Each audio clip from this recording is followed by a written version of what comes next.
Hello, everybody. This is Danielle with Wusa from Holistic Health Coaching, hoping to have a really interesting, soulful conversation with you tonight, all about healthy relationships versus toxic ones.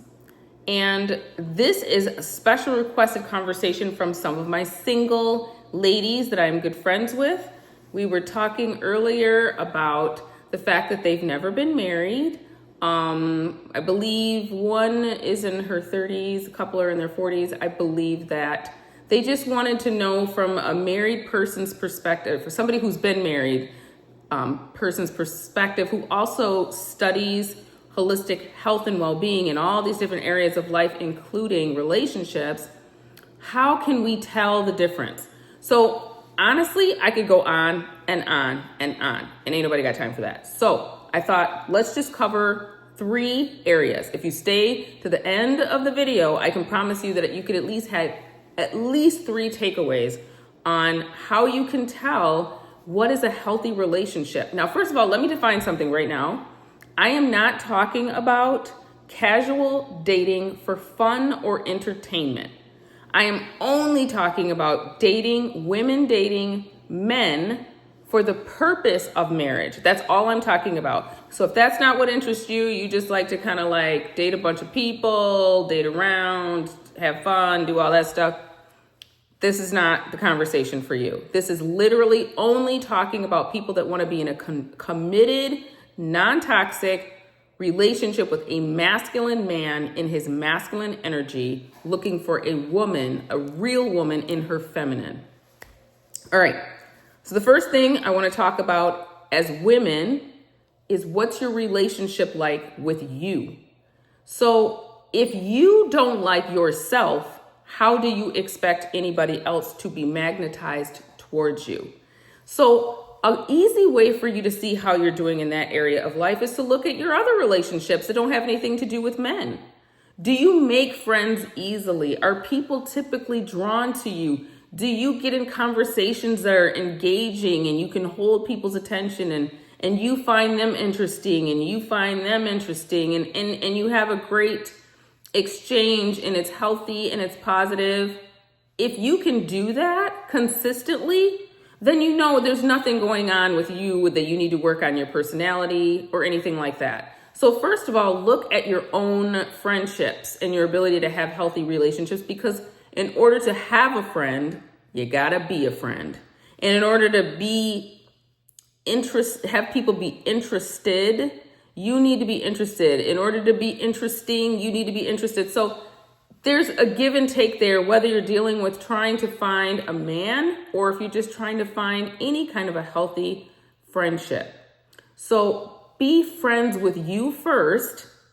Be nice to yourself first. Be interested in yourself first. If you're the kind of person that can't stand being by yourself, you can't stand spending time with yourself, how do you expect anybody else to want to be spending time with you? If you're not interested in yourself or you don't think you're interesting, how do you expect someone else to find you interesting? So if you don't start with just that, working on how you feel about yourself and how comfortable you feel in your skin, then don't expect to be magnetic to a husband or a potential life partner. It doesn't make sense. So spend that time working on your relationship with yourself and getting your own vibration up to a healthy place before you would ever start trying to join your life to someone else's. If you're grieving, do not go after someone else. If you're stuck in guilt and shame and a bunch of negative feelings, anger from past stuff, you're just going to vomit it over into the next relationship and it's not going to work. So make sure you're healthy first and that you love yourself first and you know how to take care of yourself first and you find yourself to be worthwhile first, so someone else will automatically think that you're worthwhile too. That's number 1. The next thing is we have to figure out is when you're thinking about a healthy relationship with you is we have to think about bioindividuality. So what I am attracted to and what I find interesting or my love language is not going to be the same one as my best friend over here, who is a very different makeup than me. So let me give you one example of bio-individuality, the love languages. There are 5 of them. Do you know what they are? Do you know what they look like? Here's what often happens. My love language is acts of service. So that means I am very impressed if a man keeps my car filled with gas and clean and in well-working order. I would never have to worry about changing my oil. I would never have to worry about getting to my car and it's on E. I would never have to worry that, I'd be stuck with a flat tire and nobody to change it. Like, that stuff to me is very, very attractive. Acts of service. But what ends up happening often with somebody like, let's say my love language is acts of service, is I might enter a relationship doing acts of service to this person I'm interested in, but their love language is words of affirmation. That happens all the time. So nobody's needs are getting met because this person over here wants you to just say, hey, you did a great job and I really appreciate that. But then you're over here like, man, I wish he'd put some gas in my car. So that healthy communication to let the other one know how much you appreciate those acts of service, and then affirm with those acts of, not the acts, but those words of affirmation to the one who that's their love language. That's a healthy relationship versus what they love, but you won't give it to them. That's toxic. Your favorite flower, I remember being in a relationship before where my favorite flower at that time was roses, specifically orange. That is my favorite color. And every time there was a special occasion, I would get bird of paradise. Why? Because that was their favorite flower. So did that make me feel loved? No. Did that make me feel cared for? No. Did that person act like they were in their masculine energy when they were putting their needs first or their wants first because they wanted to see birds of paradise around? Yeah, that's like so not healthy. The healthy thing to do is if you care about your partner, you love your partner, you want to please your partner, you get them what they love. You do what they love. You do those acts of service if that's what they love. And you care enough to know what they love, and then you do that thing. That is what is healthy. All right, another topic. What do you want? Again, it kind of goes back to the bio-individuality and the love language. Do you just want a boyfriend? If that's what you want, that looks very different than if you want a husband. So if you want a boyfriend, then don't be mad when the guys that you are pursuing are not acting like a husband or a protector and a provider. They're acting like, oh, I'm going to call you at 2:00 and they never call. Or I'll see you tomorrow, but they ghost you or they don't show up. I'm going to take care of this thing for you, but they don't do it. That is not husband material. That is so toxic. I don't know who has time for that, but if that is going on in anybody that you're pursuing, that's not a relationship. It might be with this new term called situationship. But if you're trying to get married, that you don't want to be in no situationship, especially if you're a mature woman. A mature woman does not have time for situationships. In fact, it shouldn't even be part of their vocabulary. I actually only heard that term a couple years ago. I didn't even know what that was.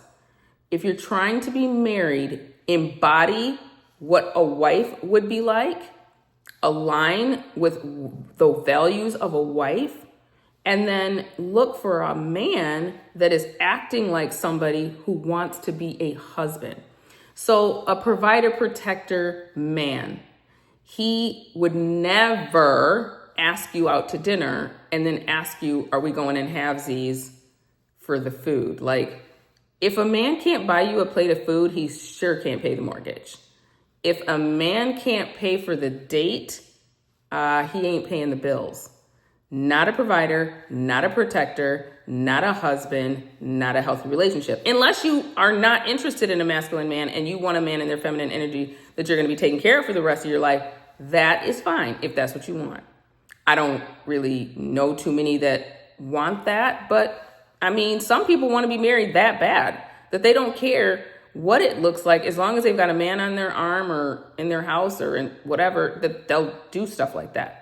If a man never wants to use his car and he's always driving around in your car or saying, hey, can I drop you off at work so I can drive your car and use up all your gas all day, that is not a masculine man. I don't even know what that is, but that is a mess.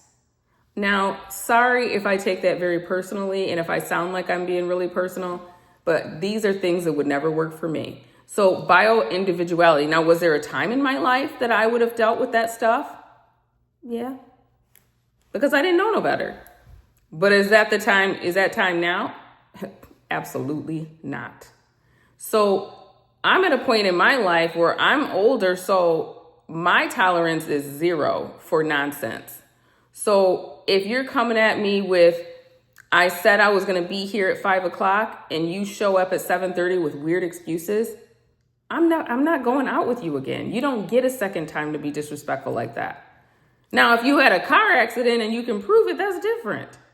But if you're just like, messing around and maybe not valuing my time, or you think this is a joke, that is toxic.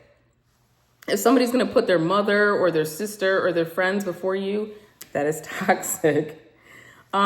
If they're criticizing you, belittling you, have explosive kind of temper, you hear about them always getting into stuff with people at work, they're doing the silent treatment, they're withholding affection, you're walking on eggshells around this person, they're keeping you away from your family and friends.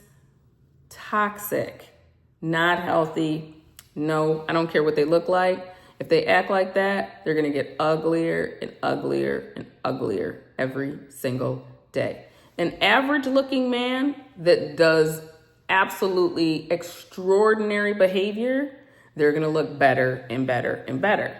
So which one do you want?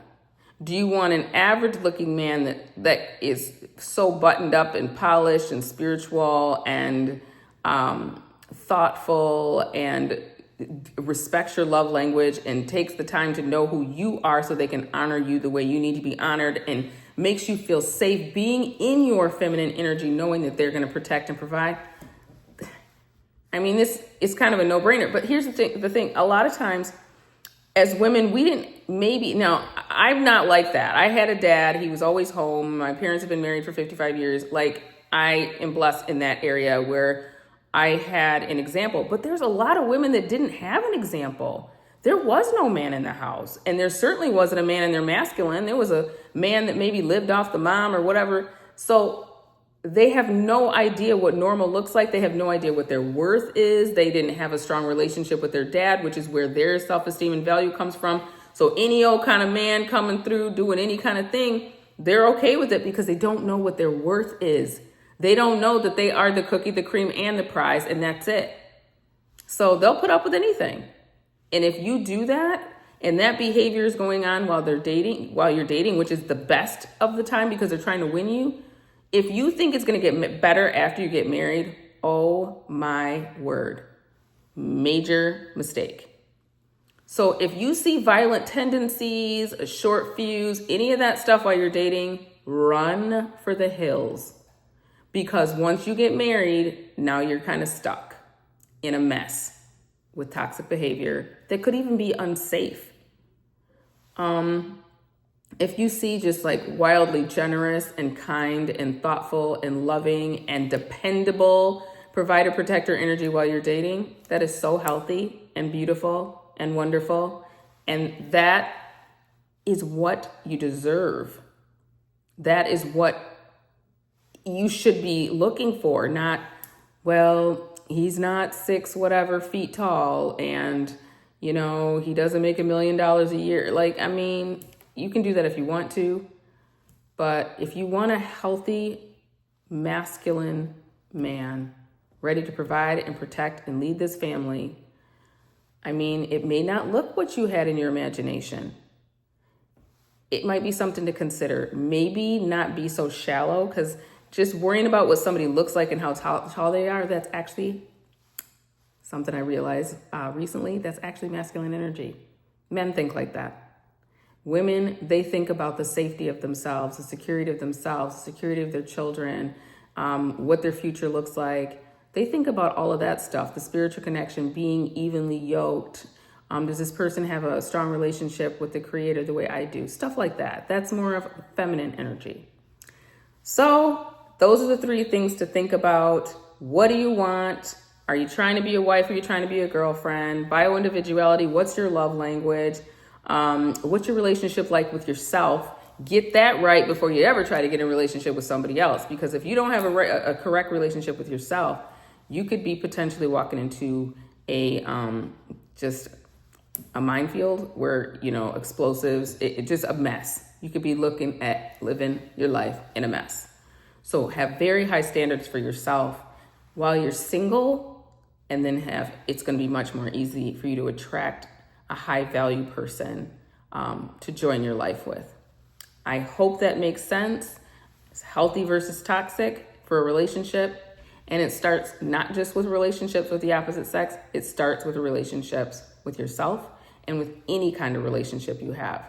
Make sure all of those are healthy. And then that way, when you do go out to find a husband, you're in a much healthier place to attract and manifest a healthy person back to you. So I hope that resonates. If you have more questions about this, please put them in the comments, because like I said, there's so many different things to think about, so many different facets when it comes to love and healthy relationships versus toxic. If there's something that I didn't talk about, I'm happy to cover that. Maybe next time, put it in the comments. If you like this, please give me a like. Please give me a subscribe. I am trying to grow this community because I do think this information is so important. One of the things that makes people so sick is being in toxic relationships that they feel trapped in, and they're holding all those negative emotions inside, and it's making them super sick, and we want to put a stop to that. So again, this is Wusa, and I want you to Wusa. Bring in that peace, bring in that calm, because there is no health in an agitated body. Hope to see you tomorrow. Have a good night. Bye.